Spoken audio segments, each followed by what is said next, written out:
பாரதியின் பாதையில் கவிதைகளை மேலும் எளிமையாக்கியவர் கண்ணதாசன். எளிய பதங்கள், எளிய நடை, எளிதில் புரிந்து கொள்ளக்கூடிய சந்தம், பொதுஜனங்கள் விரும்பும் மெட்டு, இவைதான் இன்றைய கவிதைக்கு தேவை என்றவன் பாரதி. கருத்து கடினமாக இருந்து புரியாமல் போகலாம், ஆனால் சொல் கடினமாக இருக்கக்கூடாது என்பார் பாரதி பக்தர் வாரா. எளிமையான சொற்களை கொண்டே தமிழில் மயக்கம் தரும் கவிதைகளை தந்தவர் கண்ணதாசன். கவிதை என்பது உணர்ச்சிகளின் பிரவாகம்.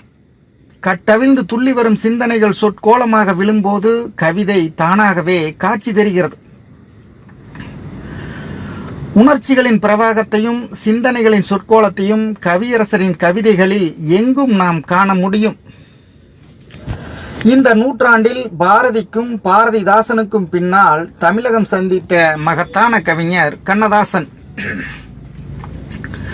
வாழ்க்கை இன்பங்களை வகை வகையான சுரங்களில் இசைத்து காட்டிய வீணை இன்று நம்மிடம் இல்லை. மானுட சுகத்தின் மேன்மையை பற்றி ஒரு கலா போதையுடன் பாடி தெரிந்த வானம்பாடி நம்மை விட்டு பறந்துவிட்டது. பாரதியின் பார்வை வேறு, பாரதிதாசனின் பாதை வேறு, கண்ணதாசனின் கவிதை பயணம் வேறு. ஒரு கவிஞனிடம் இன்னொரு கவிஞனின் சாயலை தேடுவது சரியான இலக்கிய திறனாய்வு ஆகாது. வீணையின் இனிய நாதத்தை நாம் மத்தளத்திடம் எதிர்பார்க்க முடியாது. புல்லாங்குழலின் மெல்லிய இசையை நாதஸ்வரத்திடம் நாம் கேட்க முடியாது. ஒவ்வொரு இசைக்கருவிக்கும் ஒவ்வொரு இனிமை இருப்பது போல ஒவ்வொரு கவிஞனுக்கும் ஒவ்வொரு நோக்கம் இருக்கிறது. பாட்டு திறத்தாலே இந்த வையத்தை பாலித்திட வந்த பாரதி எழுதுகோலை எடுத்தபோது நாட்டு விடுதலைக்கான களம் அவன் கண் முன்னால் விரிந்து கிடந்தது. அதனால் ஏகாதிபத்தியத்திற்கு எதிராக ஒரு எழுத்து வேள்வியை எளிதாக நடத்த முடிந்தது. தமிழில் ஆயுத எழுத்து ஒன்று என்று பண்டிதர்கள் சொல்லிக் கொண்டிருந்த நேரத்தில் வெள்ளையருக்கு எதிராக அத்தனை எழுத்துக்களையும் ஆயுதமாக வீசி பார்த்தவன் பாரதி. பாரதிக்கு பின்னால் வந்த பாரதிதாசனுக்கு மொழி உணர்வு கை கொடுத்தது. வடமொழியின் தாக்கத்தாலும் இந்தியின் ஆதிக்கத்தாலும் தமிழ் அழிந்து விடுமோ என்ற அந்த நேரத்து அச்சம் பாரதிதாசனை போர்க்குணத்துடன் பாட வைத்தது. பாரதிக்கும் பாரதிதாசனுக்கும் வாய்த்ததை போல் ஒரு பரபரப்பான களம் கண்ணதாசனுக்கு வாய்க்கவில்லை. உணர்வுகளை உசுப்பிவிடும் போராட்ட களம் அமையாத அமைதியான சூழலில் ஒரு கவிஞன் பாடிய கவிதைகள் காலத்தை வென்று வாழ முடியும் என்றால் உண்மையில் அவன் ஒரு மகா கவிஞனாகத்தான் இருந்திருக்க முடியும். கவிதை ஒரு பேசுகின்ற ஓவியம், ஓவியம் ஒரு பேசாத கவிதை. கவிதை பேசுமா? கண்களுக்கு மட்டுமே காட்சி தரும் கவிதை செவிப்புலனில் நுழைந்து சிந்தையை சிலிர்க்கச் செய்கின்ற ஆற்றலை பெறக்கூடுமா? ஒரு நல்ல கவிதையால் அதை செய்ய முடியும். அப்படிப்பட்ட நல்ல கவிதைகளை கவியரசரிடம் நிறைய காணலாம். ஆண்டாளின் திருப்பாவை, மாணிக்கவாசகரின் திருவெம்பாவையைப் போல கண்ணதாசன் கனவுகளில் சுகம் வளர்க்கும் காதல் இளம் கன்னி பெண்களுக்காகவே தந்ததுதான் தைப்பாவை. மார்கழிக்கு பெண்ணாக, மாசிக்கு தாயாக பேர்கொழிக்க வந்த தைப்பாவையை கவிஞர் கன்னி பெண்ணின் கனவை நனவாக்க தூது விடுகிறார். மாமன் மகன் வருகிறான், வழியில் கைபிடிக்க வேண்டிய காதலியை காண்கிறான். அவளோ தாய் தைப்பொங்கல் செய்வதற்கு தந்துதவ கரந்தபாலை கைக்கலசத்தில் ஏந்தியபடி வருகிறாள். அவனோ கைக்கலசம் பார்த்தான், கனிக்கலசம் பார்த்தான், முக்கலசத்தோடும் முகக்கலசம் பார்க்கின்றான். இந்த அழகு கலசத்தை என்னம்மான் எனக்கென்று உரைக்கும் காலம் எக்காலமோ என்று ஏங்குகிறான். அவளோ தமிழ் பண்பு தந்த நாணத்தால் நாணி தலைகுனிந்து நிலம் பார்க்கிறாள். இவர்கள் ஏக்கத்தை தீர்ப்பதற்கு கவிஞர் தைப்பாவையை தூது விடுகிறார். மைக்கினிய கண்ணால் மயக்கவரும் ஆயமகள் கைக்கலசம் தாங்கி கறந்தபால் கறந்தபடி தைப்பொங்கல் பொங்க தந்துதவச் செல்கின்றாள். கைக்கலசம் கண்டான், கனிக்கலசம் காண்கின்றான், முக்கலசத்தோடும் முகக்கலசம் பார்க்கின்றான். இக்கலசம் என்னம்மான் எனக்கென்று உரைகாலம் எக்காலம் என்கின்றான். இளைய மகள் நாணுகிறாள், இக்காலம் என்றவர்பால் இயம்பாயோ தைப்பாவாய். கவிதையை படிக்கிற போதே ஒரு அழகான ஓவிய காட்சி நம் கண் முன்னால் வந்து நிற்கிறது. அதன் சுகமயக்க வார்த்தைகள் செவிகளுக்குள் இனிக்கிறது.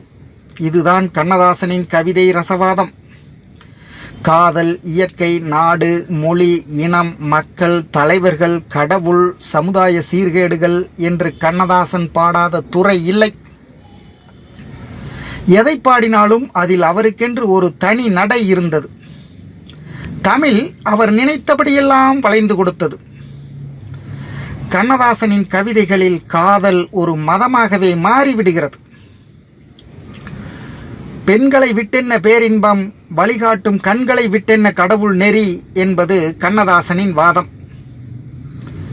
சிருங்கார ரசம் ததும்பும் கவிஞரின் பெண்மநேயம், மதுக்கோப்பை போன்றவை கண்ணதாசன் மண்ணை பற்றிய சிந்தனை இல்லாமல் தன்னை பற்றிய சுய சுகானுபவங்களில் மூழ்கி திளைக்கும் சாதாரண மனிதர் என்ற குற்றச்சாட்டை கொண்டு வந்து சேர்த்தன.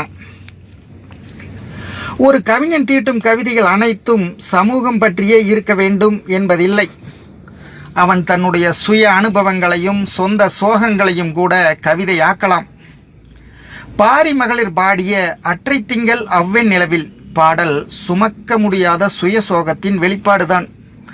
அதற்காக சமூக பயன்பாடு தராத கவிதை என்று அதை ஒதுக்கிவிட முடியுமா? சதா சர்வகாலமும் மண்ணை பற்றியே சிந்தித்த பாரதி தன்னை பற்றியும் சிந்தித்ததால் தான் காணி நிலம் வேண்டும் என்றான்.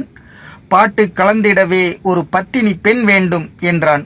அதற்காக பாரதியை புறந்தள்ள முடியுமா? நெருப்பு கவிதைகளை தந்த பாரதிதாசனும் காதல் ரசம் ததும்ப அரைவாயில் உட்புகுந்தேன் அத்தான் தன் கையால் அள்ளி நிறைவாயின் அமுது கேட்டு கனியுதல் நெடிதுறிஞ்சி மறைவாக்கி கதவை என்னை மணிவிளக் கொளியில் கண்டு நறுமலர் பஞ்சனை மேல் நலியாது உட்கார வைத்தான் என்று பாடவில்லையா? அதற்காக பாரதிதாசனை ஒதுக்கிவிட முடியுமா? கண்ணதாசனின் சிருங்கார சுருதி கூட்டும் பெண்மநேயத்திற்கும் மதுக்கோப்பைக்கும் எதிராக சிலர் எழுந்து நிற்பது ஏன் என்று நமக்கு புரியவில்லை. ரசமான தத்துவம் ராட்சச சிந்தனைகள், ரசமான கோப்பையிலே சுவையான மதுவிலே ரகசிய தேவகீதம், அசலான காவியம் அழகான ஓவியம் 1000 லட்சம், அடிவானம் பூமியில் கடலாடுகின்ற போல் அடிபோடும் போதையுள்ளம். சொல்லும் போதே பாடல் சுகம் வளர்க்கிறது. கண்ணதாசனின் கருத்தை ஏற்காதவர்களையும் கவிதை மயக்குகிறது. மரண பயம் கவிஞரின் மனதை தழுவ பார்க்கிறது. அதிலிருந்து விடுபட விரும்புகிறார். அதற்கு மதுவும் மங்கையும் தேவைப்படுகிறது. கவிஞரின் பாடல் தொடர்கிறது. வசமான பெண்மையும் வளமான கிண்ணமும் வாழ்க்கையில் உள்ள மட்டும் வாராது வஞ்சகம் வாராதிங்கென்னிடம் வாராது மரண பயமே. வசப்படுத்தும் பெண்மையும் வற்றாத மதுக்கிண்ணமும் தனக்கு தேவை என்று தன்னுடைய பலவீனத்தை மறைக்காமல் பறைசாற்றுவதுதான் கண்ணதாசனின் கவிதையின் பலம். மரணத்தை யாரும் நிரந்தரமாக வென்றுவிட முடியாது. என்றாவது ஒரு நாள் அந்த மரணம் தன்னை வந்து தழுவப் போவது நிச்சயம் என்ற உண்மை புரிந்துவிடுகிறது. தவிர்க்க முடியாத மரணம் தன்னை தழுவ வரும்போது தான் எப்படி இருக்க வேண்டும் என்று கற்பனை செய்கிறார் கவியரசர். யாருக்குமே தோன்றாத ஆசை கண்ணதாசனுக்கு தோன்றுகிறது. பைரன் தழுவாத பாவையரே, பாரசீக பாவலனும் சேராத பைங்கிளிகால், என்னை ஓர் வைரம் போல் உங்கள் மார்பினிலே சூடுங்கள். ஓர் கையில் மதுவும் ஓர் கையில் மங்கையரும் சேர்ந்திருக்கும் வேளையிலே ஜீவன் பிரிந்தால்தான் நான் வாழ்ந்த வாழ்க்கை நலமாகும். சமுதாயத்தை சரிப்படுத்தவும் நெறிப்படுத்தவும் எழுதுகோள் எடுக்க வேண்டிய கவிஞன் இப்படி புலம்பலாமா என்று நம் நெஞ்சம் கேட்கும் கேள்வி கண்ணதாசன் காதுகளில் விழுந்து விடுகிறது. அவர் சொல்கிறார், ஓர் கையில் மதுவும் ஓர் கையில் மங்கையரும் சேர்ந்திருக்கும் வேளையிலே ஜீவன் பிரிந்தால்தான் நான் வாழ்ந்த வாழ்க்கை நலமாகும். இல்லையெனில் ஏன் வாழ்ந்தாய் என்றே இறைவன் எனக் கேட்பான். எவ்வளவு சாதுரியமான பதில்! பழியை பரம்பொருள் மேல் போடுகிறார் கவிஞர். காகுத்தனுக்கும் கண்ணனுக்கும் ஒரு அவதார ரகசியம் இருப்பது போல கண்ணதாசனுக்கும் ஒரு அவதார ரகசியம் இருப்பதை இந்த பாடல் நமக்கு காட்டுகிறது. கண்ணதாசன் கவிதைகளின் அடிநாதம் வாழ்க்கை இன்பங்களை அனுபவிக்க வேண்டும் என்பதுதான். ஆங்கில இலக்கிய உலகில் காதலையும் அழகையும் ஆராதிக்க வேண்டும் என்று கலாபோதையுடன் பாடிய பைரனையும் செல்லியையும் கீட்ஸையும் முதலில் யாரும் அங்கீகரிக்கவில்லை. அவர்கள் பாடிய பாடல்களை வெறும் குப்பைகள் என்று போலி ஒழுக்கவாதிகள் புறந்தள்ளினர். கண்ணதாசனுக்கு முன்பாகவே கீட்ஸ் காதலை தன்னுடைய மதமாக ஏற்றுக்கொண்டவன். என்னுடைய மதத்திற்காக மரணத்தையும் தழுவுவேன், காதலே என் மதம் என்று சொன்னவனை அன்று யாரும் பாராட்டவில்லை. நான் பெண்களை நேசிக்கிறேன், அது குற்றமெனில் என்னை மன்னியுங்கள் என்று பைரன் சொன்னது போல கண்ணதாசன் பாவ மன்னிப்பு கோரவில்லை. வீழ்ந்தால் பெருங்காமம், விட்டுவிட்டால் மெய்ஞானம், ஆழ்ந்துணர்ந்த பேர்க்கோ அதுவே திருஞானம். கவிஞருக்கு புரிகிறது. கம்பனின் அடிச்சுவற்றில் பெண் அழகை போற்றுவதா, பட்டினத்தார் பாதையில் மாய பிசாசி என்றும் மரளிவிட்ட தூதி என்றும் தூற்றுவதா? கண்ணதாசனுக்கு கொஞ்சம் தடுமாற்றம் வருகிறது. வண்ணக் கலையழகு, மாளாத சிலையழகு, கண்ணில் கவியழகு, கற்பனைக்கு பேரழகு, பின்னல் ஜடையழகு, பேதலிக்கும் மார்பழகு, சின்ன நடையழகு, சிங்கார கையழகு, முன்னம் படைகூட்டி முகப்பழக்கும் மெய்யழகு, என்ன தொலையாத இடையழகு, தேவனவன் பெண்ணை படைத்ததற்கு பின்னழகே மண்ணழகு. இப்படியும் பாடி எல்லாம் சதையெலும்பு, கைப்பிடியில் சாம்பல், கால்களிலே பெருநாற்றம், துப்புகிற எச்சில் தொடையலாம் நோய் வெளுப்பு, மை பிடித்த கண்ணில் வழிகின்ற சீல்வீச்சும், பொய்ப்பார்வை, ஆறாத புண்ணே நடுச்சங்கம், தப்பிவிடு பாவை தடத்தை மறந்துவிடு என்றும் கவிபாடி என் முன்னோர் போயொடிந்தார். எத்தை நான் நம்புவதோ, எதில் மனதை நாட்டுவதோ? சிந்தனை தொடர்கிறது. இரண்டு பக்க நியாயங்களும் விசாரணை கூண்டில் நிற்கின்றன. இறுதியில் பெண் இன்பம் வென்றுவிடுகிறது. கவிஞரின் உணர்வு கட்டருந்து பாய்கிறது. கண்ணாடி மேனியிலே சிற்றெரும்பு போல சித்தனுக்கால் அத்தனையும் ஒவ்வொன்றாய் பார்த்தே ஓடித் திரிகின்றேன். ஆறத் தழுவுகிறேன், ஆவி உடலேறி சாரத் தழுவுகிறேன். சந்நிதியே தெய்வீகமே, ஏட்டில் எழுதாத எழுத்தையெல்லாம் உன்னுடலில் பாட்டாய் எழுதுகிறேன். பள்ளி திருமையிலே அர்த்தமிலா வார்த்தையெல்லாம் அங்கே பிறக்குமடி. கண்ணே என் கண்ணே, ஐயோ என் கட்டழகே, சக்தியிலான் பேசும் தத்துவம் போல் இறுதியிலே முக்தியிலே நானும் மூழ்கித் தவிக்கின்றேன். காதல் இன்பமே முக்திக்கு வழிகாட்டுவதாக கவிஞர் பாடுகிறார். காதல் ஒரு மாமிச பட்சினி அன்று, அதற்கு சதை விருந்து அருவருப்பானது என்பார் அப்துல் ரஹ்மான். ஸ்பிரிச்சுவல் லவ் என்னும் ஆன்மீக காதலுக்கு அந்த விளக்கம் பொருந்தலாம். மண்ணில் காலூன்றியிருக்கும் மனித காதலுக்கு உடலே களமாகிறது என்பதுதான் கவிஞரின் கட்சி. வாழ்க்கையை மறுதளித்துவிட்டு தனியாக வெறும் எண்ணங்களால் மட்டும் வாழ்ந்து மடிவதை விட தொட்டுச் சுவைக்கும் புலன் உணர்வால் வாழ்வதே சிறந்தது என்பதே கண்ணதாசனுக்கும் பைரனுக்கும் உள்ள கவிதை முடிவு. அகத்தில் கருத்தும் புறத்தில் வெளுத்தும் போலி வேடமிடும் இன்ப மறுப்பாளர்களும் கடுந்தூய்மை கட்சிக்காரர்களும் கண்ணதாசனின் இந்த கவிதை முடிவை ஏற்க மறுக்கலாம். என்னடா கவிஞன் நீ, பேரின்ப பெருவெளியில் சிறகடித்து பறந்து பரம்பொருளை நாடாமல் சிற்றின்ப சகதியில் சீரழிவை தேடுகிறாய்? இதுவா கவிதையின் நோக்கம்? ஆண்டவனை விட்டுவிட்டு ஆரணங்கை பாடுவதா? மாதவனை மறந்துவிட்டு மதுக்கோப்பையை ஏந்துவதா என்று கோபத்துடன் கேட்கலாம். அந்த இன்ப மறுப்பாளர்களை பார்த்து கண்ணதாசன் கேட்கும் கேள்வி ஒன்றே ஒன்றுதான். காமுகனும் மாண்டான், கடவுள் நெறி பேசும் மாமுனியும் மாண்டான், மற்றிதிலே யார் பெரியார் என்று கவிஞர் கேட்கும் கேள்விக்கு எந்த ஞானியால் தான் பதில் சொல்ல முடியும்? வாழும் வாழ்க்கையை துறந்து உழவும் உலகத்தை மறந்து பரம்பொருளை பற்றிய சிந்தனைகளில் மூழ்கி பேரின்ப சுடரொளியில் ஞான வெளிச்சம் தேடும் ஞானிகளுக்கும் சாவு வந்து சேர்கிறது. கண்ணியரின் கண்ணழகில் கிறங்கி மதுவின் போதையிலே மயங்கி சிற்றின்ப சுகம் காணும் சாதாரண மனிதனுக்கும் சாவு வந்து சேர்கிறது. இதுதான் வாழ்க்கையின் தத்துவம் எனில் காமுகனை விட கடவுள் நெறி பேசும் மாமுனிக்கு என்ன மரியாதை என்று கவிஞர் கேட்கும் கேள்வியில் ஒரு தர்க்க நியாயம் தெரிகிறது. மனிதனுக்கு வாழ்க்கை ஒரு முறைதான் வாய்க்கும். இறப்பை நோக்கி நடக்கின்ற பொழுது இழக்கின்ற ஒவ்வொரு நொடியையும் அனுபவித்து விட வேண்டும் என்று அறிவுறுத்துவது கவிஞர் கண்ணதாசனுக்கு முக்கிய நோக்கமாக இருக்கிறது. கண்ணதாசன் விரும்பியிருந்தால் சித்தர் வேடமிட்டு மாயாவாதம் பேசி மரியாதையை தேடியிருக்கலாம். இந்த உலகம் பொய், வாழ்வும் வாழ்வும் பொய் என்று ஒப்பாரி வைத்திருக்கலாம். சங்ககால தமிழன் வாழ்க்கையின் சகலவிதமான இன்பங்களையும் அனுபவித்தவன். இயற்கையின் அழகிலே இரண்டர கலந்தவன். அங்கையும் புறங்கையும் போன்று காதலையும் வீரத்தையும் வாழ்வின் இரண்டு பக்கங்களாக பார்க்க தெரிந்தவன். இடைக்காலத்தில் சமணமும் பௌத்தமும் பெற்ற செல்வாக்கால் சமூக வாழ்வின் தடம் மாறியது. ஈகத்தின் இன்பங்களை துறந்து பரத்தில் இடம் தேடுவதே மனித வாழ்வின் மகத்தான நோக்கம் என்ற மாயாவாதம் மலர்ந்தது. அந்த மாயாவாதத்தின் ஆணி வேறையே அறுக்க முயன்றவன் பாரதி.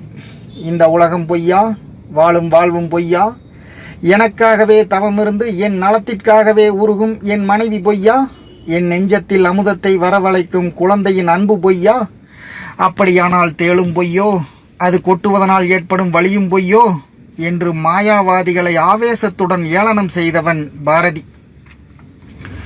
ஒன்று பரம்பொருள், நாமதன் மக்கள், உலகின்ப கேணி என்று சொல்லும் பாரதிதான் மாதரோடு மயங்கி கழித்தும் மதுர நல்லிசை பாடி குதித்தும் காதல் செய்தும் பெரும் பல இன்பம், கல்லில் இன்பம், கலைகளில் இன்பம், பூதளத்தினை ஆள்வதில் இன்பம், பொய்மையல்ல இவ்வின்பங்களெல்லாம் என்று அடித்து பாடுகிறான். எத்தனை கோடி இன்பம் வைத்தாய் எங்கள் இறைவா என்று வியந்து பேசுகிறான் பாரதி. ஆண்டொன்று போனால் வயதொன்று போகும், அதற்கு முன்னாலே அனுபவிக்கவா என்று அழைக்கிறார் கண்ணதாசன். பிறப்புக்கு முன்னே நடந்தது என்ன உனக்கும் தெரியாது, இறப்புக்கு பின்னே வருவது என்ன எனக்கும் புரியாது, இருப்பது சில நாள் அனுபவிப்போமே, எதுதான் குறைந்துவிடும் என்று வாழ்க்கை ரகசியத்தை எளிமையாக்கியவன் கண்ணதாசன். வாழ்க்கையின் தொடக்கமும் இறுதியும் நிர்வாணம்தான். ஜனனத்திலும் நிர்வாணம், மரணத்திலும் நிர்வாணம். ஆடையை விலக்கிவிட்டால் உடல் நிர்வாணம், ஆசையை விலக்கிவிட்டால் உள்ளம் நிர்வாணம். இறைவன் கொடுத்த நிர்வாணம் இறுதியானது, நிலையாமை ஒன்றுதான் உறுதியானது. இடைப்பட்ட வாழ்வில் கிடைக்கின்ற இன்பத்தை அனுபவிக்க வேண்டும் என்பதுதான் ஆண்டவனின் தத்துவம் என்கிறார் கண்ணதாசன். நிர்வாண மேனிதான் இறைவன் கொடுத்ததே நிர்வாணம் இறுதியாகும், நில்லாத பருவமே நிபலன் கொடுத்ததே நிலையாமை உறுதியாகும். சர்வாங்கம் எங்கனும் சாற்றை படைத்தவன் தத்துவம் இன்பமாகும், சரியாய் ரசிக்காத மூடர்கள் வாழ்வினும் சாவுதான் பெருமையாகும்.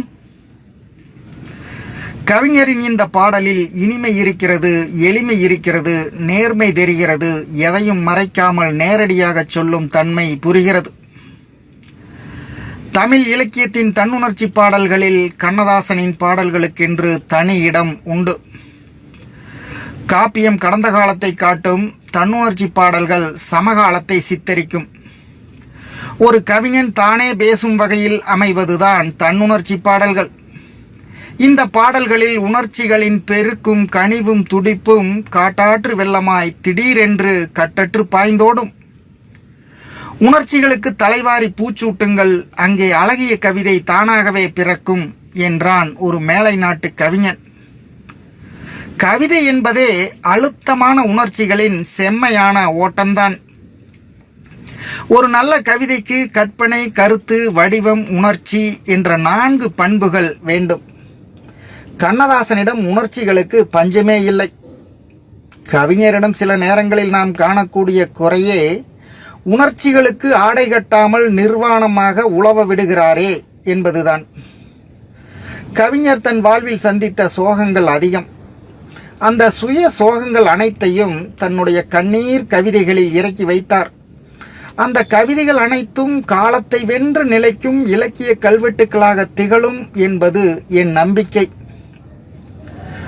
மனித வாழ்க்கையில் அழுகைக்கென்று ஓர் இடம் உண்டு. கண்ணீர் விட்டு அழுதால் மனதில் படிந்திருக்கும் மாசு மறைந்துவிடும்.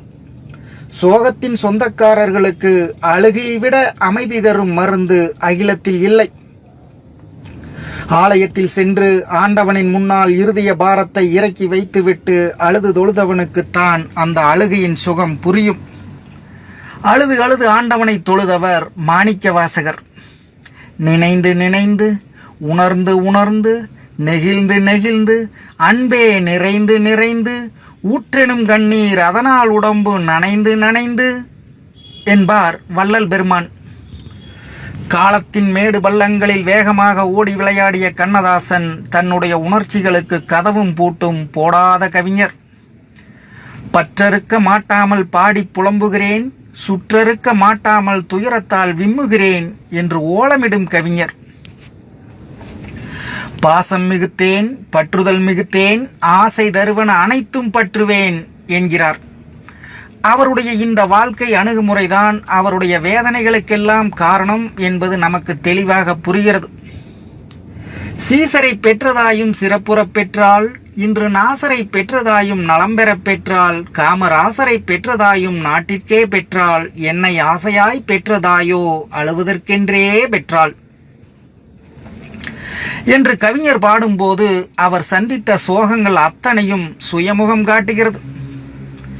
பிறப்பிலும் அழுதேன், வந்து பிறந்த பின் அழுதேன், வாழ்க்கை சிறப்பிலும் அழுதேன், ஒன்றிச் சேர்ந்தவர் சிலரால் சுற்றும் மறைப்பிலும் அழுதேன், உள்ளே மனத்திலும் அழுதேன், ஊரார் இறப்பிலே அழுவதெல்லாம் இதுவரையில் அழுதுவிட்டேன் என்று கழிவிறக்க நினைவுகளில் கலங்குகிறார் கண்ணதாசன்.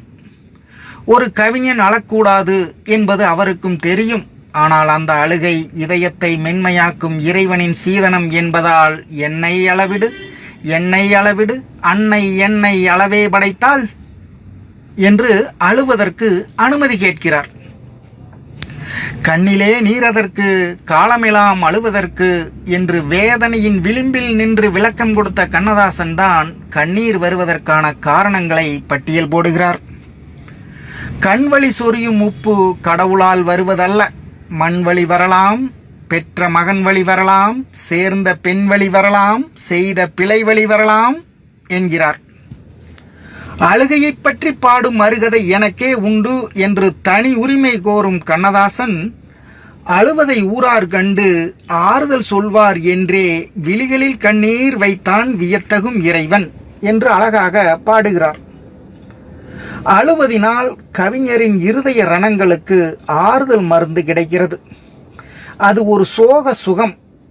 அதனால்தான் காதலில் கூட தோல்வியை தழுவி நிறைவேறாத காதல் நினைவுகளோடு பள்ளியில் தனியே சாய்ந்து கண்ணீர் சிந்துவதற்கு கவிஞர் ஆசைப்படுகிறார்.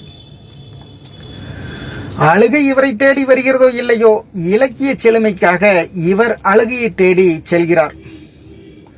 அழுவதில் கண்ணதாசனுக்கு உள்ள ஆனந்தத்தை இந்த பாடல் நமக்கு காட்டுகிறது. தொழுவது சுகமா, வண்ணத் தோகையின் கனிந்த மார்பினில் விழுவது சுகமா, உண்ணும் விருந்துதான் சுகமா, இல்லை பழகிய காதல் எண்ணி பள்ளியில் தனியே சாய்ந்து அழுவது சுகம் என்பேன் யான், அறிந்தவர் அறிவாராக. அழுகையால் பயன் உண்டா? உண்டு என்கிறார் கண்ணதாசன். ஆசையின் முடிவு ஏக்கம், அழுகையின் முடிவு ஞானம் என்று அழுகையால் கிடைக்கும் பயனை அறிவிக்கிறார் அவர். அழுகைக்கு அடித்தளமாகும் ஆசையை துறந்து ஞானத்தை தேடுவோருக்கு நடுவே அழுகையை கொண்டே ஞானத்தை அடையும் புதிய வழியை காட்டுகிறார் கண்ணதாசன். தன்னுடைய அழுகையினால் தமிழுக்கு அழியாத கவிதைகளை தந்தவர் கவியரசர். தன்னுடைய அழுகை கூட அழகான கவிதையாகும் என்று அவரால் கம்பீரமாக சொல்ல முடிகிறது. என்னை அளவிடு, என்னை அளவிடு, அன்னை என்னை அளவே படைத்தாள், வானம் அழுவது மலையெனும் போது, வையம் அழுவது பனியெனும் போது, காணம் அழுவது கலையெனும் போது, கவிஞன் அழுவது கவிதையாகாதோ? அந்த கவிஞன் அழுதது கவிதையாயிற்று. தமிழில் உள்ள தன்னுணர்ச்சி பாடல்களில் ஒரு புதிய பரிணாமத்தை சேர்த்தது. ஆறாத ரணங்களோடு இருந்த கண்ணதாசன் வாழ்க்கை சோகங்கள் அத்தனையும் கொண்டு வந்து சேர்ப்பதற்காக 6 மாத குழந்தை கண்ணுறங்குகிற போது அதை யாரும் எழுப்பிவிடக் கூடாது என்பதற்காக காலங்களால் அழிக்க முடியாத ஒரு கவிதையை தந்திருக்கிறான். 6 மாத குழந்தை ஆழ்ந்த துயிலில் உறங்கிக் கொண்டிருக்கிறது, அதை யாரும் எழுப்பி விடாதீர்கள் என்கிறான். ஏன் எழுப்பக்கூடாது என்பதற்கான காரணத்தையும் சொல்கிறான். அவனை எழுப்பாதீர், அப்படியே தூங்கட்டும், ஆழ்ந்த துயிலினிலே அமைதியினை காணட்டும், அன்பு குழந்தையவன், அரையாண்டு செல்வனவன், இந்த வயதினிலே இப்போது தூங்குவதே சுகமான தூக்கம், அவன் சுகமாக தூங்கட்டும். ஏன் அவனை எழுப்பக்கூடாது? எழுப்பினால் என்ன நடக்கும்? கண்ணதாசன் பேசுகிறான்.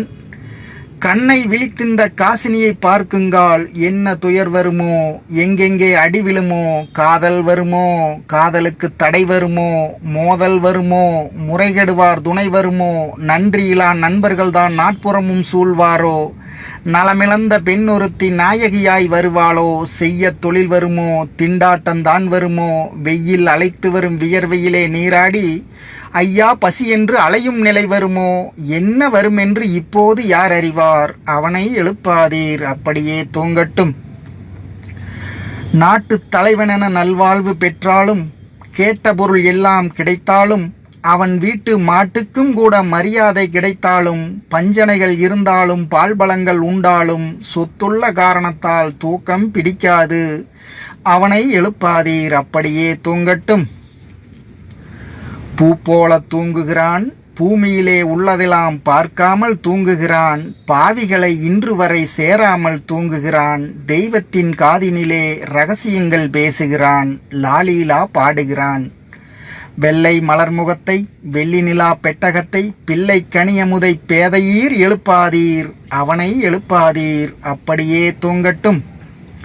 தமிழில் உள்ள தன்னுணர்ச்சி பாடல்களின் சிகரம் இந்த பாடல் என்பது என் நம்பிக்கை. ஆங்கில நவீன இலக்கியத்தில் தன்னுணர்ச்சி பாடல்களில் தனி முத்திரை பதித்த செல்லிக்கும் நம் கண்ணதாசனுக்கும் ஒரு அதிசய ஒற்றுமை உண்டு. இருவருமே இதயத்தின் சோகத்தை ஈரமான கவிதைகளில் இறக்கி வைத்தவர்கள். ஏக்கங்களையும் நிராசைகளையும் நெஞ்சுக்குள் சுமக்க முடியாமல் கண்ணீரில் கரைக்க முயன்றவர்கள். இவர்கள் இருவரும் தங்களுக்காக எழுதிய பாடல்களில் மட்டும்தான் வேதனையும் விரக்தியும் அவநம்பிக்கையும் அலங்கரிக்கின்றன. மக்களுக்காக எழுதிய பாடல்களில் மகிழ்ச்சியும் மலர்ச்சியும் நம்பிக்கையும் ஆட்சி புரிகின்றன.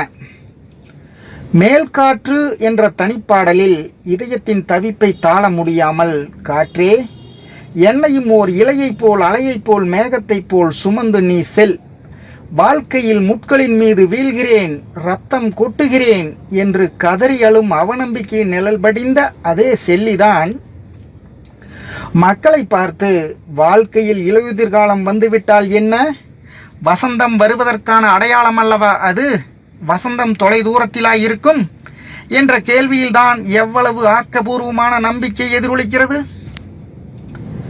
என்னை அளவிடு, என்னை அளவிடு, அன்னை என்னை அளவே படைத்தாள் என்று ஆழங்காண முடியாத துயர வெள்ளத்தில் அழுந்தி கிடந்த கண்ணதாசன் தான் மானிட சமூகத்தின் முன்னால் நின்று, என்னடா துன்பம், அதை எட்டி உதை, வாழ்ந்து பார், எப்போதும் உன்னை நம்பி என்று எக்காலமிடுகிறார்.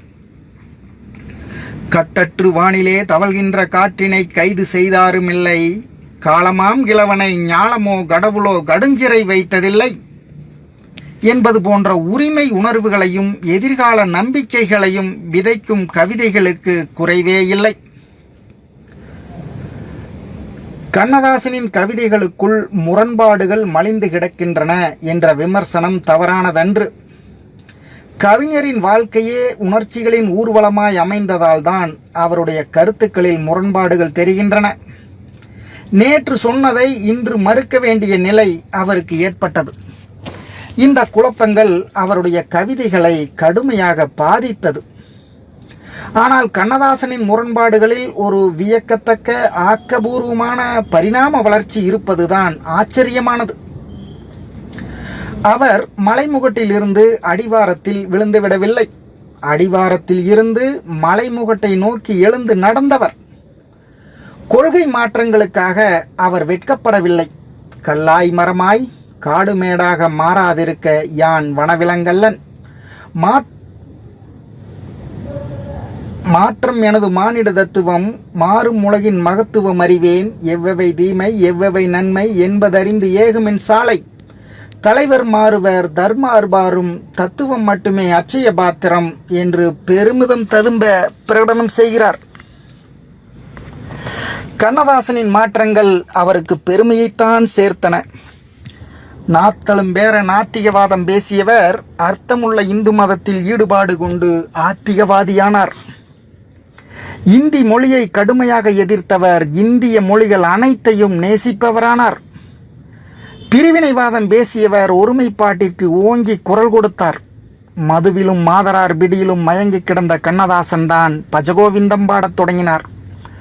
அவருடைய இந்த ஒவ்வொரு மாற்றத்தையும் நாம் பார்க்கும்போது கவியரசரின் வளர்ச்சியும் கவிதைகளின் வளர்ச்சியும் நன்றாகவே நம் கண்களுக்கு புலப்படும். தொடக்க காலத்தில் கடவுள் எங்கே என்று கேட்டவர்தான் கண்ணதாசன்.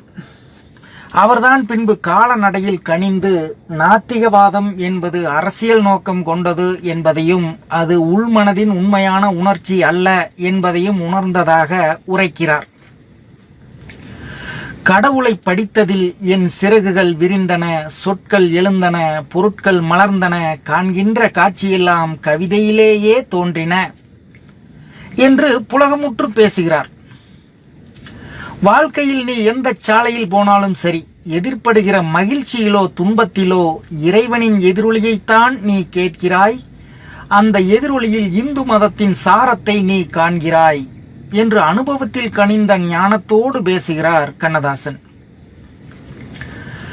பூஜ்யத்துக்குள்ளே ஒரு ராஜ்யத்தை ஆண்டு கொண்டு புரியாமலே இருப்பான் ஒருவன், அவனை புரிந்து கொண்டால் அவன்தான் இறைவன் என்று கடவுளின் ரகசியத்தை கலைவடிவத்தோடு கவிதையில் காட்டுகிறார் கண்ணதாசன். இந்த மண்ணுக்கு ஆத்திகம் எவ்வளவு பழமையானதோ நாத்திகமும் அவ்வளவு பழமையானதுதான். கடவுள் உண்டு என்ற குரல் கேட்டபோதே கடவுள் இல்லை என்ற எதிர்குரலும் எழுந்துவிட்டது. கடவுளை காட்ட முடியுமா என்றது நாத்திகம். பசியைப் போல் பரம்பொருளையும் அனுபவத்தில் உணர முடியுமே தவிர அடுத்தவருக்கு காட்ட முடியாது என்று உரைத்தது ஆத்திகம். ஆனால் கண்ணதாசன் கடவுளை காட்டுகிறான். நாத்திகனும் மறுக்க முடியாத கடவுளை கண் முன்னால் கொண்டு வந்து நிறுத்துகிறார் கவியரசர். கடவுளையும் மனிதனையும் பேச விடுகிறான் கண்ணதாசன். மனிதன் தனக்கு தெரியாத சந்தேகங்களை கடவுளிடம் கேட்கிறான். கடவுள் மனிதனுக்கு பதில் சொல்கிறான். பிறப்பினில் வருவது யாதென கேட்கிறான் மனிதன். பிறந்து பார்த்தால் தெரிந்து விடுகிறது என்கிறான் கடவுள். இறப்பினில் வருவது யாதென கேட்கிறான் மனிதன். இறந்து பார்த்தால் புரிந்து விடுகிறது என்கிறான் கடவுள். மனையால் சுகமெனில் யாதென கேட்கிறான் மனிதன். மணந்து பார் தெரியும் என்று சிரிக்கிறான் இறைவன். இப்போது மனிதனுக்கு மாளாத கோபம் வருகிறது. ஒவ்வொன்றையும் நான் அனுபவித்தே தெரிந்து கொள்வதென்றால் ஆண்டவனே நீ ஏன், நீ எதற்கு என்று கேட்கிறான் மனிதன். அதற்கு ஆண்டவன் சொல்லும் பதிலை அற்புதமாக தருகிறார் கவியரசர். பிறப்பினில் வருவது யாதென கேட்டேன், பிறந்து பார் என இறைவன் பணித்தான். இறப்பினில் வருவது யாதென கேட்டேன், இறந்து பார் என இறைவன் பணித்தான். மனையால் சுகமெனில் யாதென கேட்டேன், மணந்து பார் என இறைவன் பணித்தான். அனுபவித்தறிவதே வாழ்வெனில் ஆண்டவனே நீ ஏன் என கேட்டேன். ஆண்டவன் சற்று அருகி நெருங்கி அந்த அனுபவம் என்பதே நான் தான் என்றான். அனுபவமே ஆண்டவன் என்கிறார் கவியரசர். தத்துவமசி என்கிறது உபநிடதம். நீயே அது, நீயே தெய்வம், கடவுள் உனக்குள் இருக்கிறான் உணர்ந்துகொள் என்கிற உபநிடத கருத்தை எளிமையாக்கி உன் அனுபவத்தில் தெரிபவனே ஆண்டவன் என்று சொல்லும்போது பரம்பொருளின் தன்மை பாமரனுக்கும் புரிந்து விடுகிறது. தாய்மொழியாம் தமிழை போற்றுவதும் பிற மொழிகளை தூற்றுவதும் கவியரசரின் தொடக்ககால கவிதைகளில் பாடுபொருளாக அமைந்தது. இங்கு நம் மொழிதெடுக்கும் இந்திக்கு பாடை கட்டி சங்கொடு பறை முழக்கி சட்டியில் கொள்ளி தூக்கி அங்குளம் எலும்பு கூட அகப்படாதொழிப்போம் என்று ஆர்ப்பரித்தவர்தான் கண்ணதாசன். தாய்மொழியாம் தமிழை பூஜிக்க வேண்டும், பிற மொழிகளை நேசிக்க வேண்டும் என்ற பக்குவம் பின்னாளில் அவருக்கு தானாகவே வந்து சேர்ந்தது. ஒரு நல்ல கவிஞன் எந்த ஒரு இனத்திற்கும் மொழிக்கும் நாட்டிற்கும் எதிரியாக இருக்க முடியாது. கூடாரங்கள் வேண்டுமானால் தனித்தனியாக இருக்கட்டும், இதயங்கள் மட்டும் எப்போதும் இணைந்தே கிடக்கட்டும் என்றார் நபிகள் நாயகம்.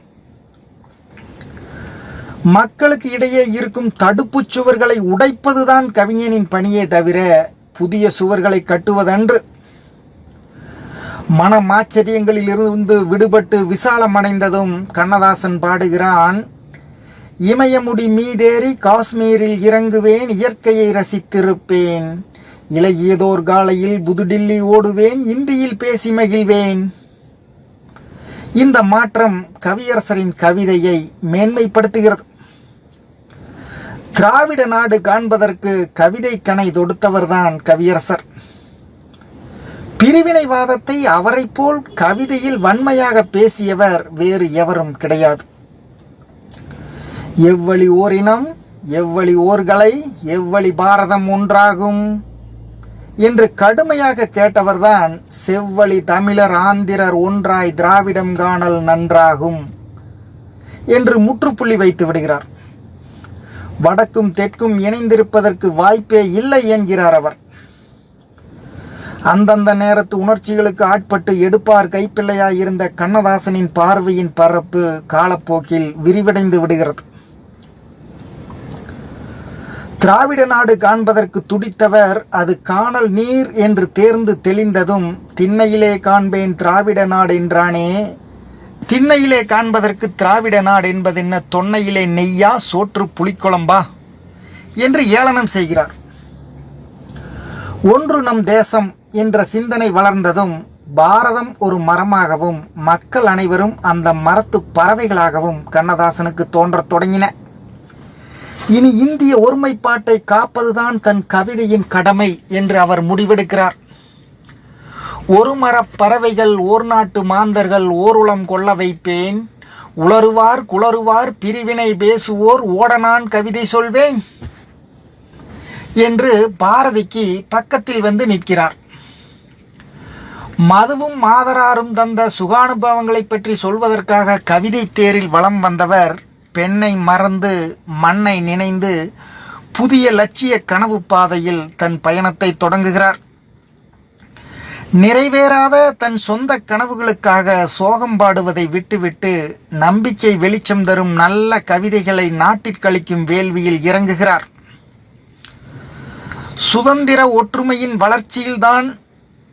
சுதந்திர இந்தியாவின் ஒற்றுமையில்தான் வளர்ச்சிக்கு வழிகாண முடியும் என்று சுடுகாட்டு மேடையில் நின்று பாடுகிறார் கண்ணதாசன். உலக இலக்கியத்தின் தரத்திற்கு உயர்ந்து நிற்கும் பாடல் இது என்பது என் நம்பிக்கை. சுடுகாட்டு எலும்புகளை சோதித்து பார்த்ததிலே வடநாட்டு எலும்பென்று வந்த எலும்பில்லையடி, தென்னாட்டு எலும்பென்று தெரிந்த எலும்பில்லையடி, என் நாட்டு எலும்பென்றும் எழுதி வைக்கவில்லையடி, ஓர் நாட்டு மக்களுக்குள் 1000 பிரிவை எரியூட்டவில்லை எனில் என்னாலும் துன்பமடி. இன்று இந்த பாடல் பஞ்சாபிலும் காஷ்மீரிலும் அஸ்ஸாமில் மட்டுமல்ல தென்னாப்பிரிக்கன் நிற வெறியர்களுக்கு எதிராக பாடுவதற்கும் பொருத்தமானதுதான். மனித சமூகங்களுக்குள் பிரிவுகளையும் பேதங்களையும் வளர்க்கும் எந்த மண்ணிலும் இந்த பாடலை பாடலாம். தடுப்பு சுவர்களுக்குள் தங்கள் வாழ்க்கையை சுருக்கிக் கொள்ளாமல் பறந்து கிடக்கும் பாரதத்தின் மக்களாய் வாழ்வதில் என்னென்ன பயன் என்று கண்ணதாசன் பாடுவது ஒரு சுவையான பாடல். ஆடவும் பாடவும் நீளமாய் அகலமாய் அமைந்திருப்பது நம் நாடு, இமயமுடி மீதேறி காஷ்மீரில் இறங்குவேன், இயற்கையை ரசித்திருப்பேன், இலகியதோர் காலையில் புதுடில்லி ஓடுவேன், இந்தியில் பேசி மகிழ்வேன், சமயமெனும் நதிகளில் தத்துவம் காணுவேன், தலைமூழ்கி நீராடுவேன், சண்டிகார் நகரில் ஓர் நண்பனின் வீட்டிலே தமிழ்நாட்டின் உணவு கொள்வேன், எழில்மிக்க கோவாவில் சிறுகப்பல் ஓட்டுவேன், இனிப்பான பெண்ணி உண்பேன், பொழில்மிக்க மலையாளம் மண்ணிலே பொழுதெல்லாம் பூவையர் அழகு பார்ப்பேன் என்று அழகாக பாடுகிறார். இந்தியா ஒன்றாக இருந்தால்தானே நமது என்ற உரிமையுடன் கோவாவுக்கு செல்லலாம், சிறுகப்பல் ஓட்டலாம், இனிப்பான பெண்ணி என்ற முந்திரிச்சாறு சுவைக்கலாம். இமயம் முதல் குமரி வரை ஒன்றாக நின்றால்தானே நம் மக்கள் என்ற உணர்வுடன் மலையாள மண்ணிலே கேரளத்து பெண்களின் அழகினிலே ஈடுபடலாம். எதற்காக இல்லாவிடினும் இதற்காகவாவது நீ இந்திய ஒருமைப்பாட்டை விரும்பக்கூடாதா இளைஞனே என்று சுகமாக கேட்க நம் கண்ணதாசனால் தான் முடியும்.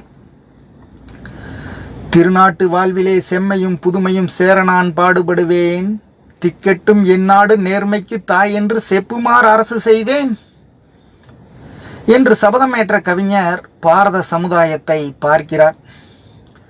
பொருளாதார சமத்துவமின்றி வறுமை பள்ளத்தில் வீழ்ந்து புழுதிக்கட்டிலில் கண்ணுறங்கும் லட்சக்கணக்கான மக்களை பார்த்து ரணமாகிறது கவிஞரின் நெஞ்சம். இப்படியே பசி நீளுமென்றால் இது என்ன சுதந்திர பூமி, ஏன் இத்தனை ஆயிரம் சாமி என்ற கேள்வியில் கவிஞரின் நெஞ்ச கொதிப்பின் நிறம் தெரிகிறது. வந்த சுதந்திரம் ஏழைக்கல்ல, அது வாழும் முதலைகள் தூங்க, பசி வாட்டும் வயிறுகள் ஏங்க என்ற உண்மை புரிந்து விடுகிறது. திருநாட்டு வாழ்விலே செம்மையும் புதுமையும் சேர நான் பாடுபடுவேன் என்று சபதமேற்ற கவிஞர் செம்மைக்கும் புதுமைக்கும் ஒரு வழி காட்டுகிறார்.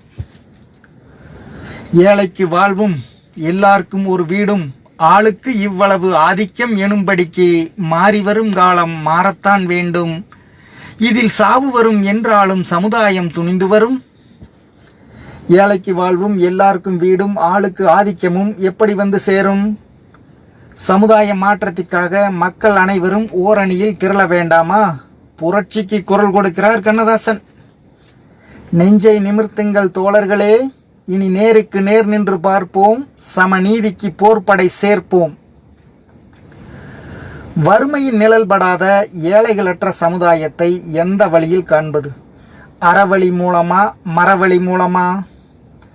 அறவழி மூலம் இவை வரும் என்றே அமைதி கொண்டுள்ள நம் இன்று மறுவழி இல்லை எனும்படி தோன்றின் மறுபரிசீலனை செய்வோம். அறவழியாலும் மரவழியாலும் மக்களில் பொதுமையை காண்போம் என்று தெளிவாக பாடுகிறார். சமதர்ம முகமில்லாத சமுதாயத்தை அங்கம் பருத்திருக்கும் அழகிக்கு உவமையாக்குகிறார் கண்ணதாசன். அங்கம் பருத்துவிட்டால் அழகு கலைகளுக்கே பங்கம் வருவது போல் பணமும் ஓர் பக்கம் சேர்ந்து கொண்டே போனால் சீரான சமுதாயம் அழகிழந்து போகுமடி. எவ்வளவு இயல்பான உவமை! கடந்த காலத்தில் வாழ்ந்து கற்பனையில் மிதந்து நிகழ்கால வாழ்க்கையின் நிறமோ மனமோ இல்லாத படைப்பு எதுவும் உண்மையானதாகவும் இருப்பதில்லை, இலக்கியமாகவும் இருப்பதில்லை. கண்ணதாசன் கடந்த காலத்தில் வாழ்ந்து கற்பனையில் மிதந்து நிழலை தழுவி நிஜத்தை மறுதளித்தவர் இல்லை. அவர் தன்னுடைய வாழ்கால சமூகத்தின் நோய்களை அறிந்து அவற்றிற்கு அறுவை சிகிச்சை செய்வதற்கு முனைந்தவர். பாரத சமுதாயத்தின் அரசியல் திரைகளை விலக்கி போலி முகமூடிகளை நீக்கி உண்மை முகவிலாசத்தை தேடும் முயற்சியில் கண்ணதாசனின் கவிதை ஈடுபடுகிறது. உழைக்கும் மனமின்றி சுதந்திர பூமி சோறு போட வேண்டும் என்று சும்மா இருப்பவர்களை பார்த்து சுதந்திரம் என்பதே சோற்றுப்பானை என்றெண்ணிடக் கிடப்பதை என்னெனச் சொல்ல என்று மனம் நோகிறார். தத்தம் கடமை தாமுணராமல் சத்தம் போட்டால் சாப்பாடாகுமா என்று குத்தி காட்டுகிறார். உலக அரங்கில் இந்தியாவின் பெருமை உயராததற்கு 4 காரணங்களை அழகாக நம் கண்முன் கொண்டு வந்து வைக்கிறார் கவியரசர். ஜனநாயகமும், சராசரி மனிதனின் அலட்சியமதியும், அரசியல்வாதியும், ஒழுங்கு பெறாத உரிமைகளும் தான் காரணம் இன்றைய கவலைகளுக்கெல்லாம் என்று பாடும் கண்ணதாசன் குறையுள்ள ஜனநாயகத்தையும், பொறுப்பற்ற பொதுமக்களையும், சுயநலமிக்க அரசியல்வாதிகளையும் திருத்துவதற்கு அச்சமின்றி ஒரு அதிர்ச்சி வைத்தியத்தை அறிமுகம் செய்கிறார். நாடு முன்னேற, நலங்கள் பெருக வேண்டுமென்றால் விதியொன்று செய்வோம், ஜனநாயகத்தை சற்றே நிறுத்தி சவுக்கை எடுப்போம், தரித்திரம் நீங்கும். நாம் விரும்பினாலும் விரும்பாவிட்டாலும் இந்த தேசத்தின் தலையெழுத்தானது அரசியல்வாதிகளின் மூலம்தான் எழுதப்படுகிறது. அரசியல் துறையில் நீண்ட அனுபவம் கொண்ட கண்ணதாசன் நாட்டிற்கு நல்லன செய்யும் தலைவர்களை இனங்கண்டு விட்டால் அவர்களை இமயத்தின் உயரத்திற்கு கவிதையில் ஏற்றி களிப்படைகிறார். மக்கள் நலன்தான் கண்ணதாசனின் அரசியல் அடித்தளம். நல்லது செய்யும் போது போற்றுகிறார், அல்லவை ஆற்றும் போது தூற்றுகிறார். நேற்று அந்த மனிதனை போற்றினாய், இன்று அதே மனிதரை தூற்றுகிறாய், ஏன் இந்த மாற்றம் என்று கேட்போருக்கு கவிஞர் தரும் பதில் கவனத்திற்குரியது. மானிடரை பாடி அவர் மாறியதும் ஏசுவது என் வாடிக்கையான பதிகம். மலையளவு தூக்கி உடன் வலிக்கும் வரை தாக்குவதில் மனிதரில் நான் தெய்வ மிருகம் என்கிறார். நல்ல தலைவர்கள் என்று யாரை நினைத்து போற்றினேனோ அவர்கள்தான் மாறிவிட்டார்கள், நான் மாறவில்லை என்று சொல்லும் கண்ணதாசன், தலைவர் மாறுவர், தர்பார் மாறும், தத்துவம் மட்டுமே அட்சய பாத்திரம் என்று பிரகடனம் செய்வதன் மூலம் தத்துவங்களுக்காகத்தான் தலைவர்களே தவிர தலைவர்களுக்காக தத்துவம் இல்லை என்பதை விளக்கிவிடுகிறார். கண்ணதாசனின் அரசியல் தத்துவம் சமதர்ம சமுதாயம் காண வேண்டும் என்பதுதான். அதற்காக உழைத்த தலைவர்களை அவர் தெய்வத்திற்கு நிகராக பூஜிக்கிறார். தேச தலைவர்களை பற்றி அவர் எழுதிய கவிதைகள் அனைத்தும் நம் நேசத்திற்குரியவை. பெருந்தலைவர் காமராஜர் மீது கண்ணதாசன் கொண்டிருந்த அன்பு கரைகாணாதது. அந்த தலைவரின் தியாகத்தை பற்றி சொல்ல வரும் கவிஞர், தங்கமே, தன்பொதிகை சாரலே, தன்னிலவே, சிங்கமே என்று அழைத்து சீராட்டும் தாய் தவிர சொந்தமென்று ஏதுமில்லை, துணை இருக்க மங்கை இல்லை, தூயமணி மண்டபங்கள் தோட்டங்கள் ஏதுமில்லை, ஆண்டிகையில் ஓடிருக்கும் அதுவும் உனக்கிலையே என்று அழகாக பாடுகிறார். சமுதாய நலனுக்காக சகலத்தையும் துறந்து விடுகிற சந்நியாசி கையில் கூட பசி தீர்க்கும் பாத்திரமாய் ஓடு ஒன்று இருக்கும். அந்த ஓடு கூட இல்லாத ராஜ ரிஷி என்று காமராஜரை கண்ணதாசன் கவிதையில் காட்டிய போதுதான் ஏராளமான இளைஞர்களுக்கு அந்த கருத்த மனிதனின் மீது காதல் மலர்ந்தது. அவரை பற்றி 1000 கவிதை எழுதி எழுதி நான் எழுத்தை நேசித்தேன் என்று பாடும் அளவிற்கு நேரு பிரானிடம் நெஞ்சத்தை பறிகொடுத்தவர் கவியரசர். போதிமர புத்தன் போய்விட்டான் என்றிருந்தோம், பாதிவழி போன அவன் பண்டிதராய் திரும்ப வந்தான் என்று பரவசத்தோடு பாடுகிறார். நேருவே பாரதம் என்று நெஞ்சுருகி நின்றவராம். அந்த அண்ணலின் மரண செய்தியை தாங்கிக் கொள்ள முடியவில்லை. இமயமே நொறுங்கி வீழ்ந்தது போல இதயம் கலங்கியது. உள்ளம் உடைபட்டு உணர்ச்சி வெள்ளம் பெருக்கெடுக்கிறது. சாத்தனின் மரணத்தை தாழ முடியாமல் சங்கப்புலவன் கதறியதைப் போல கண்ணதாசனும் கவிதையில் கதறுகிறான். சீரிய நெற்றி எங்கே, சிவந்த நல் இதழ்கள் எங்கே, கூரிய விழிகள் எங்கே, குறுநகை போனதெங்கே, நேரிய பார்வை எங்கே, நிமிர்ந்த நன் நடைதான் எங்கே, நிலமெல்லாம் வணங்கும் தோற்றம் நெருப்பிலே வீழ்ந்ததெங்கே, ஆசிய ஜோதிக்கா மரணம், அந்த அழகு திருமுகத்தையா நெருப்பு சுட்டது, என்ன என்ன நெஞ்சம் நடுங்குகிறது, பெற்ற அன்னையையும் பிறந்த பிள்ளையையும் நெருப்பு விழுங்குவது போல இதயம் விம்முகிறது. அம்மம்மா என்ன சொல்வேன், அண்ணலை தீயிலிட்டார், அன்னையை தீயிலிட்டார், பிள்ளையை தீயிலிட்டார், தீயவை நினையா நெஞ்சை தீயிலே எரியவிட்டார், தீய சொல் சொல்லா வாயை தீயிலே கருகவிட்டார். கவிஞருக்கு சாவின் மீதும் நெருப்பு வளர்க்கும் தீயின் மீதும் நெஞ்சை கசக்கி பிழியும் சஞ்சலத்தின் மீதும் சாபம் இட வேண்டும் போல கோபம் வருகிறது. சாவே, உனக்கொரு நாள் சாவு வந்து சேராதோ, தீயே உனக்கொரு நாள் தீ மூட்டி பாரோமோ, சஞ்சலமே நீயும் ஓர் சஞ்சலத்தை காணாயோ, தெய்வமே உன்னையும் யாம் தேம்பியல வையோமோ. மெல்லிய உணர்ச்சிகளின் முனைகளை கிள்ளி விடக்கூடிய பாடல் இது. உண்மையான அழுகை ஊற்றெடுத்தால் ஒழிய இப்படி உணர்ச்சி வலியும் உயர்ந்த கவிதை உருவாகாது. தமிழுக்கு கண்ணதாசன் சாவை பற்றி தந்த சாகா வரம் பெற்ற தன்னுணர்ச்சி பாடல் இது. மனித வாழ்க்கையில் 30 வயது வரை வாழ்க்கையை மனம் வழிநடத்துகிறது. 30க்கு மேல் அறிவு ஆள்கிறது. 40லிருந்து நம்ம நரைக்கும் காலம் வரை அனுபவம் நம்மை பக்குவத்தோடு பார்த்து கொள்கிறது. கண்ணதாசனின் கவிதை வாழ்க்கையிலும் இந்த பரிணாமத்தை நம்மால் பார்க்க முடிகிறது. கவிஞரின் தொடக்க காலத்தில் இளமையின் வேகத்தில் மனம் போன போக்கெல்லாம் கவிதை எந்த விதமான கட்டுப்பாடும் இல்லாமல் காற்றைப் போல் வாழ்ந்திருக்கிறது. ஐயகோ காலமே போகின்றது ஐயகோ, அருகில் வா மதுக்கிண்ணமே. வாழ்க்கையின் அத்தனை இன்பங்களையும் ஒரு நொடியை கூட தவறவிடாமல் நன்றாக அனுபவித்துவிட வேண்டும் என்று வெறியோடு பாடியவன். கிண்ணம் உடைந்து போனால் என் கிறுக்கும் முடிந்து போகும் என்று போதையின் மயக்கத்தில் புலம்பியவன். மறுவற்ற பெண் கூட்டத்தின் மடியிலே புரண்டு நித்தம் ஒரு கிண்ணம் மாற்றி மாற்றி உலகத்தை அனுபவிப்பேன் என்று தன்னுடைய சொந்த சுக அனுபவங்களை கூசாமல் கூறியவன். மதுவே வா, மயிலே வா வாழும் காலம் வரைக்கும் புதியதுவாய் தோன்றும் பொருளே வா என்று உதிரத்தின் அணுக்களிலெல்லாம் ஆசை ஊற உற்சாக குரல் கொடுத்தவன். பித்தம் இருக்கிற காலம் வரையிலும் பெண்ணை ரசிக்கட்டுமே, மது கண்ணை மறைக்கட்டுமே என்று வாழ்க்கையின் நோக்கமே இந்த இரண்டும் தான் என்று வாக்குமூலம் வழங்கியவன். கட்டிலே காதல் கனியை அணைத்தபடி சிட்டு குருவியென தீராமல் கட்டி பிடித்தும் கனிய முத்தம் கொடுத்தும் இட்டு வரும் மூச்சினிலே வீசும் கனலோடு தொட்டபடி தூங்கும் தொடர்கதையில் மூழ்கியவன்.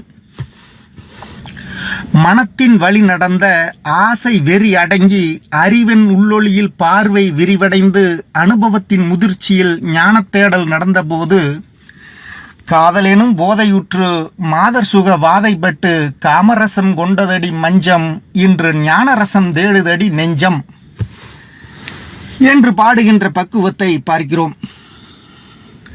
பெண் இன்பத்தை மறுத்தபோது பெண் இனத்தையே பழித்த பட்டினத்தார் பரம்பரையின் பார்வை கண்ணதாசனுக்கு இல்லை.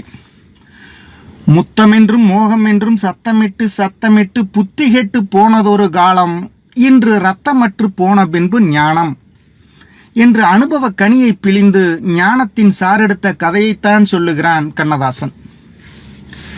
பொன்னி நதி எவ்வளவு போன ரத்தம் போன பின்னர் கண்ணியரை ஏசுதடி உள்ளம், இது காலிடறி யானை விழும் பள்ளம் என்று தன்னுடைய பாவத்திற்கு கண்ணியரை பழிப்பது தவறு என்று பேசும் கண்ணதாசன் நம் பெருமைக்குரியவன். ஆசை நடத்திய திருக்கூத்துக்கு ஆளாகி போனவர் அந்த ஆசையை துறந்தால் மட்டுமே நிம்மதி என்ற ஞானவாசலில் நுழைந்ததும் ஆதிசங்கரின் பஜகோவிந்தம் பாடத் தொடங்கினார். விவேகமற்றவனே, பொருள் வர வேண்டும் என்ற பேராசையை ஒழித்துவிடு. மனதில் பேராசை இல்லாத நல்ல புத்தியை நாடு. உனக்கு உரித்தான கருமத்தால் எந்த பொருளை அடைகிறாயோ அதனால் சித்தத்தை இன்புறச் செய்வாயாக என்று ஆதிசங்கரர் வடமொழியில் பஜகோவிந்தத்தில் பாடியதை கண்ணதாசன் தமிழில் தருகிறான்.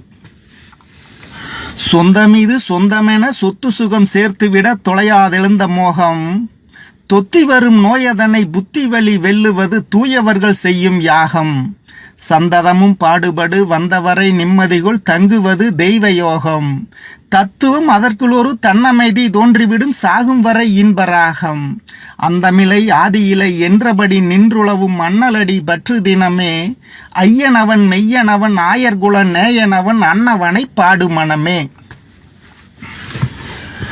கவிதையை மொழிபெயர்ப்பதென்பது வானத்தின் நீளத்தை பிழிந்து வட்டிலில் இறக்கிய கதைதான் என்பார் பேராசிரியர் சீனிவாசராகவன். எது முடியாத காரியம் என்று சீனிவாசராகவன் சொன்னாரோ அதை அற்புதமாக முடித்து காட்டுகிறார் கண்ணதாசன். வானத்தின் நீளத்தை பிழிந்து வட்டிலில் இறக்குகிறார். சந்ததமும் பாடுபடு வந்தவரை நிம்மதிக்குள் தங்குவது தெய்வ யோகம். எவ்வளவு சுகமான மொழிபெயர்ப்பு!